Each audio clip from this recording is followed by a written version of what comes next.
L'info éco avec Capital. Le chiffre du jour, 5,9%, c'est la hausse des tarifs réglementés de l'électricité prévue pour le 1er juin. En décembre dernier, le gouvernement avait gelé les 10 tarifs jusqu'à cette date pour calmer la grogne des gilets jaunes. Mais voilà, l'échéance approche et le gouvernement ne peut désormais s'opposer à une hausse des tarifs. Elle est rendue inéluctable par la flambée des prix de l'énergie sur le marché mondial. Malgré tout, le ministre de la Transition écologique, François de Rugy, compte bien faire baisser la facture des Français dès 2020. Pour plus de détails, retrouvez son plan sur capital.fr. L'info pratique Capital, comme l'a voulu Emmanuel Macron, une majorité de Français bénéficiera à l'automne d'un dégrèvement de 65% du montant de sa taxe d'habitation, cet impôt local dû par tout propriétaire. Autre bonne nouvelle, d'après les données du cabinet FSL, une écrasante majorité des 200 plus grandes villes de France ne relèvera pas leur taux d'imposition en 2019. Mieux encore, certaines ont même voté des baisses. C'est le cas de Talence, Chartres ou Caen, avec des reflux respectifs de 1,6, 0,7 et 0,3%.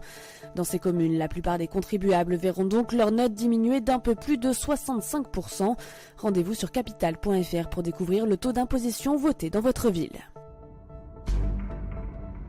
Coup de gueule en vue des contribuables, même si les taux des impôts locaux resteront principalement stables comme nous venons de le voir, les contribuables verront tout de même leur facture globale grimper cette année. En effet, les valeurs locatives des logements qui servent de base au calcul des impôts locaux seront revalorisées de 2,2%, soit bien plus que l'inflation qui flirte actuellement avec les 1,1%. Pour les 80% des ménages qui bénéficient de la baisse de 2/3 de la taxe d'habitation, ceci n'aura qu'une faible incidence.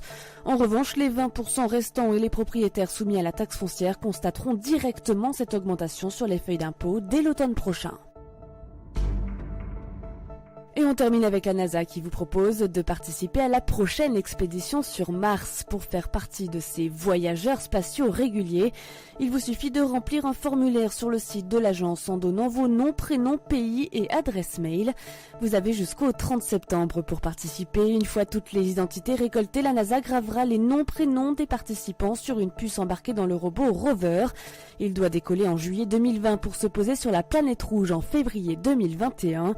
Vous retrouvez toutes les précisions sur notre site capital.fr. C'était l'info éco avec Capital.